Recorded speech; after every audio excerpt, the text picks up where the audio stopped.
O patrono da 29ª Semana Cultural, o pesquisador José Roberto de Oliveira, conta relatos sobre a implementação das reduções jesuíticas na região que hoje nós conhecemos como Missões. Estamos iniciando os nossos diálogos sobre a Semana Cultural de Santo Ângelo, do qual sou patrono. E é um convite para que a nossa sociedade santo-angelense, cada um de nós, pense como ele se insere nesse processo histórico. Ou a minha bisavó era uma índia, né? Ou eu sou um italiano, um alemão, um polonês, um descendente desses. E como eu me enquadro nesse processo cultural? Como eu posso me chamar missioneiro nesse quadro cultural? Aqui onde nós estamos, vive gente há mais de 10 mil anos.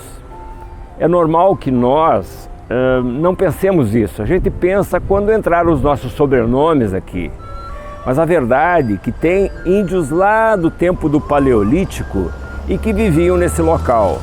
Depois, o tempo passou, entraram os Guaranis há cerca de 2.500 anos e viveram junto com muitas outras tribos que viviam na imensidão do Rio Grande do Sul. Né?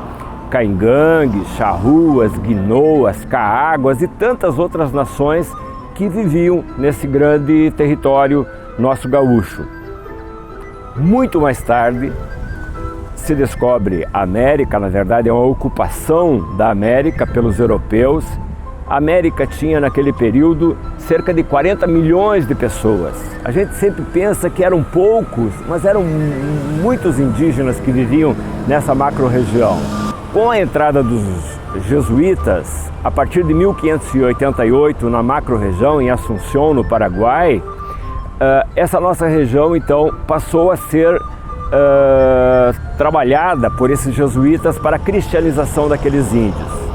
Inicialmente, fundaram uma primeira redução, São Inácio Guaçu, onde é o Paraguai hoje, depois 13 reduções aonde é o Paraná, atualmente, outras no Mato Grosso e 18 reduções aonde é o Rio Grande do Sul.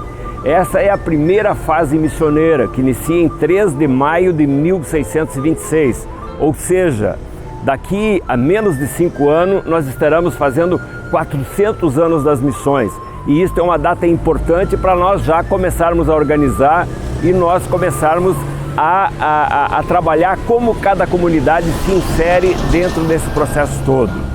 Então, a nossa fala inicial é nesse sentido de que cada família, de que cada missioneiro, de cada santo-angelense pense, né? Como é que eu me insiro dentro desse processo histórico e cultural?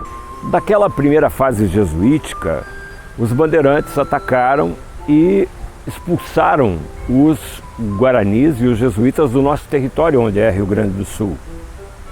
E esses passaram para outro lado do Rio Uruguai.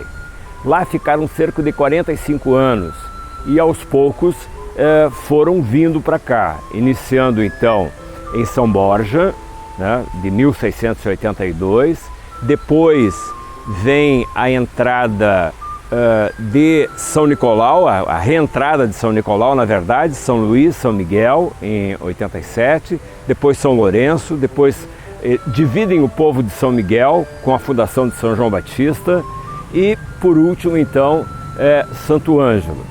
Santo Ângelo, ela é uma redução que ela é dividida a partir do povo de Concepción da Argentina, mas isso nós vamos falar na nossa segunda edição, né?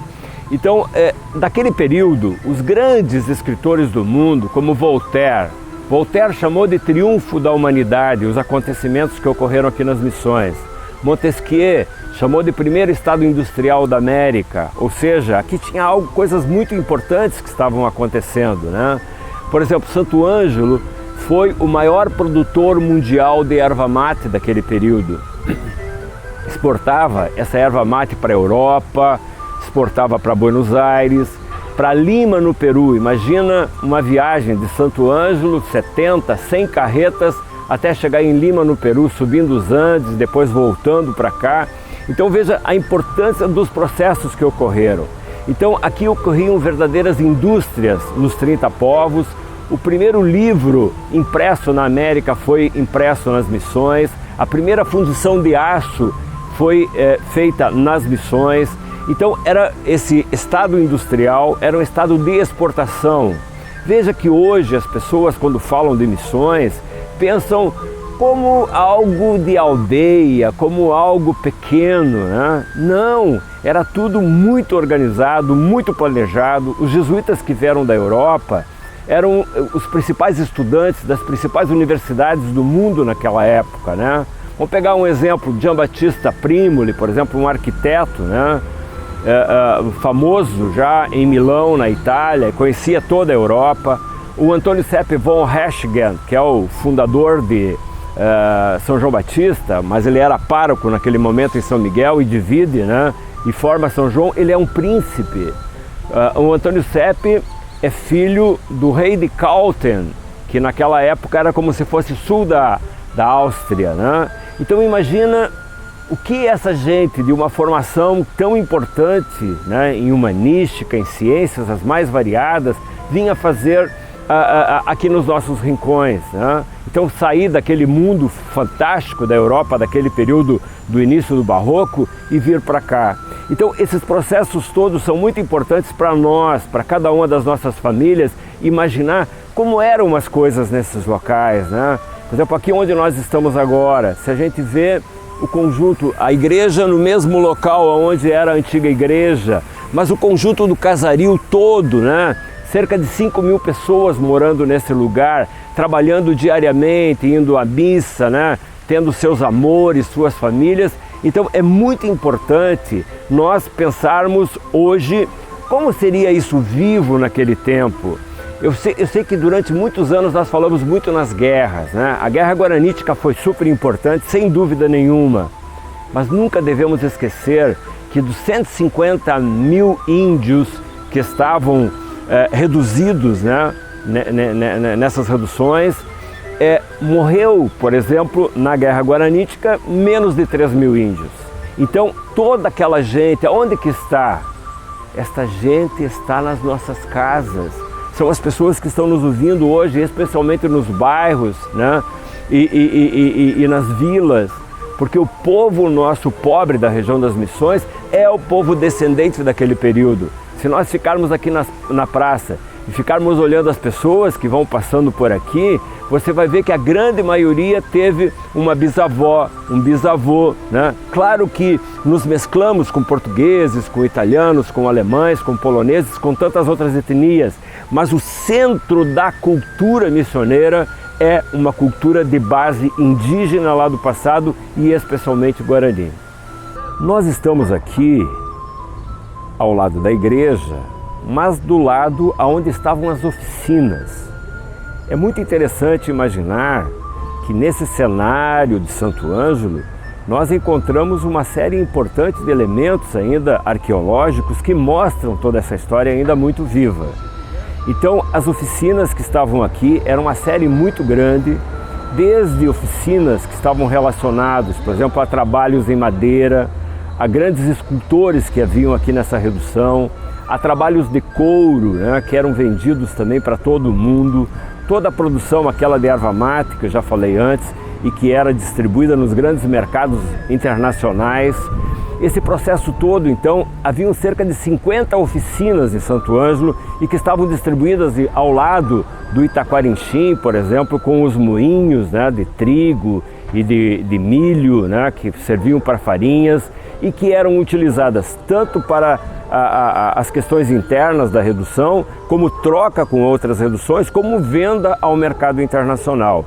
Então aquilo que Montesquieu falou de primeiro estado industrial da América é muito importante que a gente tenha consciência.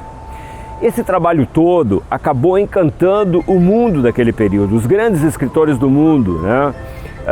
Como eu já falado, Voltaire, Montesquieu, um dos grandes escritores mostrou uma certa utopia que havia aqui de um mundo fraternal, onde as pessoas cuidavam uma das outras, onde esse processo todo estava muito vivo naquele período. E isto acabou refletindo nos reis da Europa, que detestaram a ideia, por exemplo, de ter eleições anuais nas suas colônias, né?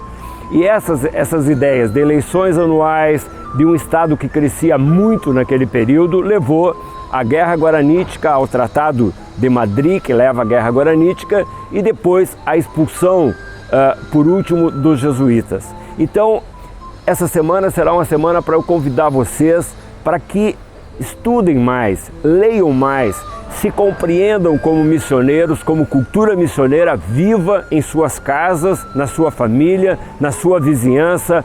Olhe para os seus do lado e vai ver que nós temos dentro de nós muitos indígenas lá do passado, a nossa bisavó, a nossa avó, que obviamente vem dessa descendência e que nós pertencemos não a uma história morta, mas uma história viva e que está dentro de cada um de nós.